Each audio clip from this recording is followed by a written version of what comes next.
എൻ്റെ പേര് മോഹൻദാസ്. ഞാൻ ദുബായിലാണ് വർക്ക് ചെയ്തത്. നാട്ടിലൂടെ പാലക്കാട് ജില്ലയിലെ ചാലിശ്ശേരി. ഞാനിവിടെ ദുബായിൽ നിന്ന് ഒരു മെഡിക്കൽ ഇഷ്യൂ ആയിട്ട് വന്നു, ഹെർണിയായിട്ട്. അപ്പോൾ അവിടുന്ന് ഡോക്ടറെ കണ്ടിട്ട് എനിക്ക് ഇൻ്റർനാഷണൽ ഇൻഷുറൻസ് ഉണ്ടായിരുന്നു. അപ്പോൾ ആ ഇൻഷുറൻസിൻ്റെ ഭാഗമായിട്ട് ഞാൻ നാട്ടിലത് കിട്ടുമെന്നുള്ളത് അന്വേഷിച്ച് കിട്ടുന്നപ്പോഴാണ് രാജഗിരി ഹോസ്പിറ്റലിൽ ഇതുണ്ടെന്ന് അറിഞ്ഞത്. അങ്ങനെ ഇവിടെ വന്നു. ഇവിടെ ഡോക്ടറെ കണ്ടുവന്നിട്ട് 2 ദിവസത്തിനുള്ളിൽ സർജറി നടന്നു. ഇപ്പോൾ എല്ലാം ഓക്കെ ആയി. വളരെ നല്ല ഫെസിലിറ്റീസാണ്. അതുപോലെ തന്നെ സ്റ്റാഫ് വളരെ കോർഡിനേറ്റാണ്. എന്നാൽ വളരെ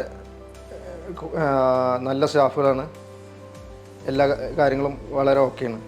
എന്നെ ട്രീറ്റ്മെൻറ്റ് ചെയ്ത ഡോക്ടർ ജോസഫ് ജോർജ്, അതുപോലെ തന്നെ ഇവിടുത്തെ നേഴ്സുമാർ, അതുപോലെ മറ്റുള്ള സ്റ്റാഫുകൾ എല്ലാം നല്ല സർവീസായിരുന്നു.